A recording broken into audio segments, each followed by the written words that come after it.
ওকে, so এটা 43rd এ আসছে। এখানে বলছে would you please find out Bangladesh dash the map.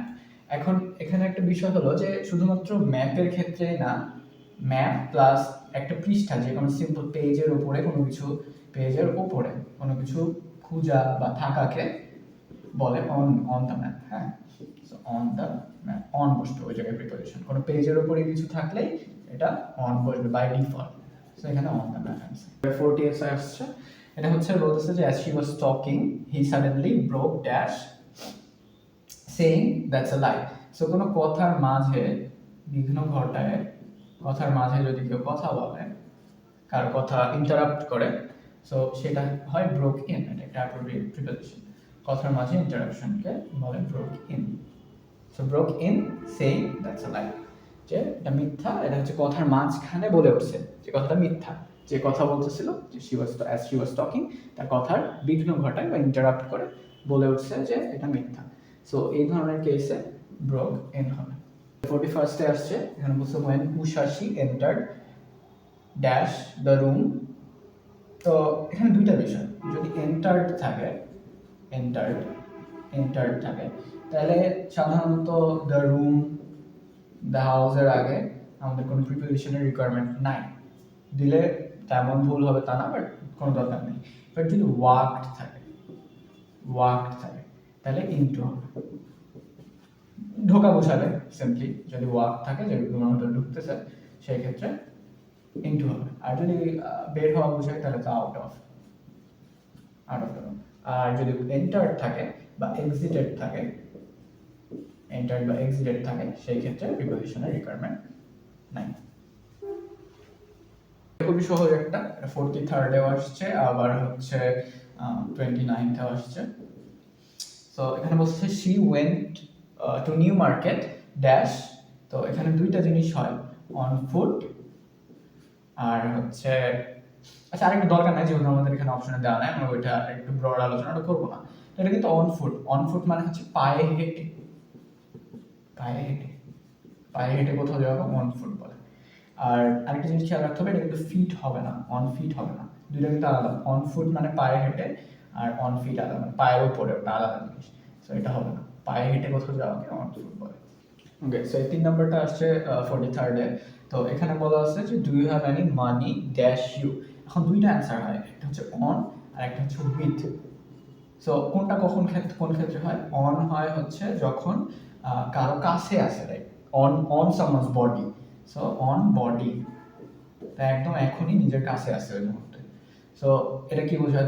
ধরেন যে পকেট, পকেটে থাকতে পারে, হাতে, হাতে থাকতে পারে, বা একদম নিজের কাছে গায়ের মধ্যে থাকতে হবে। অ্যান্ড উইথ ইউ বলতে বোঝায় যে একদম গায়ে থাকা লাগবে না, যেমন ব্রিফ কেস,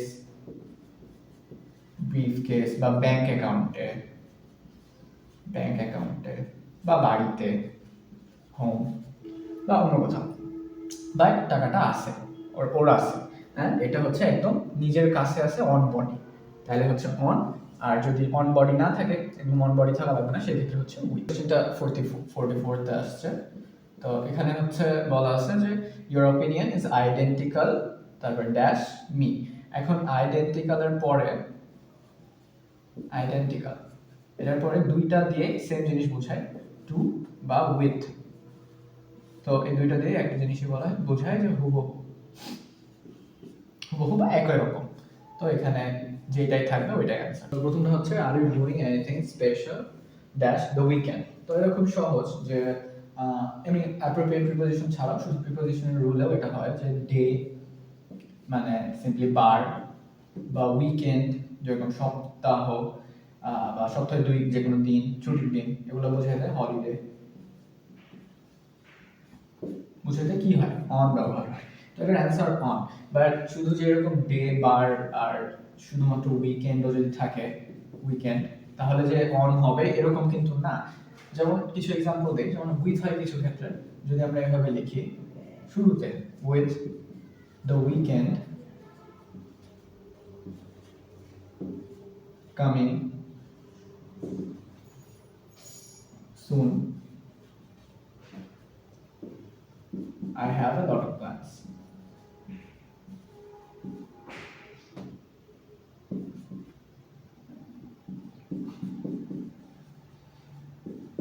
সেটা লেখা যায় যে with the weekend coming soon I have a lot of plans. এবার হচ্ছে ফর ফর দিয়েও একভাবে করা যায়, যেরকম I have a few plans for the weekend, for the weekend. এবার অ্যাটও হয় কিছু কিছু ক্ষেত্রে, যেমন এইমিং অ্যাট দ্য উইকেন্ড আমরা লিখতে পারি এইমিং অ্যাট দ্য উইকেন্ড, তারপরে যে কোনো একটা সেন্টেন্স দিয়ে শেষ করা যায়, এরকম aiming at the weekend I will complete a few tasks, you may go for a walk if you feel dash it. So এখানে সিম্পলি ফিল লাইক ইট হবে, এটা সহজ খুবই। বাট এখানে আরেকটা অপশন আছে ফর, এটা কিন্তু অনেক সময় হয়। কিভাবে হয়, যদি এখানে বলা থাকতো you may go for a walk if you are having, তাহলে কিন্তু ফর হতো। যদি বলতো ইউ মে, ওটা লিখি you may go for a walk if you are having feel, তখন হয়তো for it। তোমার যদি ওটার জন্য মনে হয় তাহলে you may go for a walk। তোমার যদি ওটা মনে হয় যে ঠিক আছে, পছন্দ হচ্ছে বা ওটা করতে ইচ্ছা করছে, then if you feel like it you may go for a walk।